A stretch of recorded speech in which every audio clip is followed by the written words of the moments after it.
depends obviously on what type of case you have, how specialized within the nursing field you want to get. In a bed sore case, I'm never handling one unless I have a wound care certified nurse. Matter of fact, we have a nurse on staff in our office who is wound care certified. I couldn't use her, of course, to testify, but I need that kind of knowledge on somebody to be running a bed sore case. But so, bed sore case, definitely a wound care certified nurse. But any other regular cases, medication mix-ups, assaults on patients, fall cases, a nurse, a registered nurse, who of course has a good background in the nursing home field, which is different. It's just different than, say, in the hospital system field. Someone who's been a director of nursing, someone who has been an administrator, perhaps, someone who just knows that field inside and out.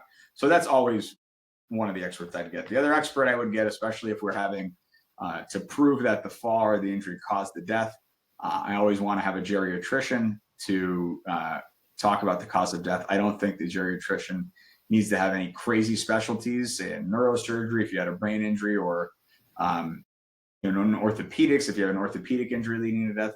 A good geriatrician, internist, someone who's been a hospitalist, who's signed, tons of death certificates. That's kind of the second expert. That's really what I would typically go with. If we get into a staffing case where we think that they're understaffed, we think that they're really cheating the system, I'm probably going to want to have some type of expert that has managed nursing homes as an administrator or has been in the administration part of things, because you're going to need someone to comment. If you're going into that area, which is very regulation heavy, very administration heavy, you need an expert that may not even be a nurse. It's probably going to be someone like a hospital administrator or nursing home administrator. Sure, and I think that's a very good point, because that's I think there's a lot of confusion in that, the administrative versus the director of nursing, that one is a nurse and one is an administrator, not necessarily both the same. Sorry, my voice today. So how about the Department of Health? If they don't go in and cite the nursing home, is there still a possibility for the case, or is that case out the window? Yeah, one thing I would tell people listening to this who aren't lawyers, who've had things happen to their family, if something bad happens that doesn't smell right, report it to the Department of Health, like immediately.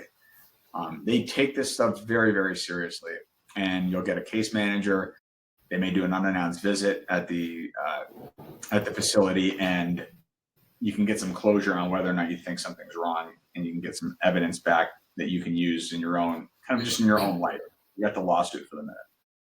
From the lawyering perspective, and I've had a lot of people refer me cases who have done this, and this is actually how I learned to do it myself.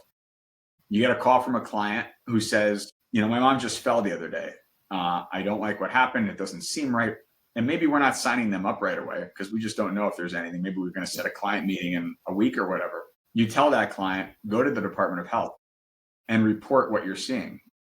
Because in your own head, you think, well, just as a human being, you should report what you saw so that someone else doesn't have something bad happen to them.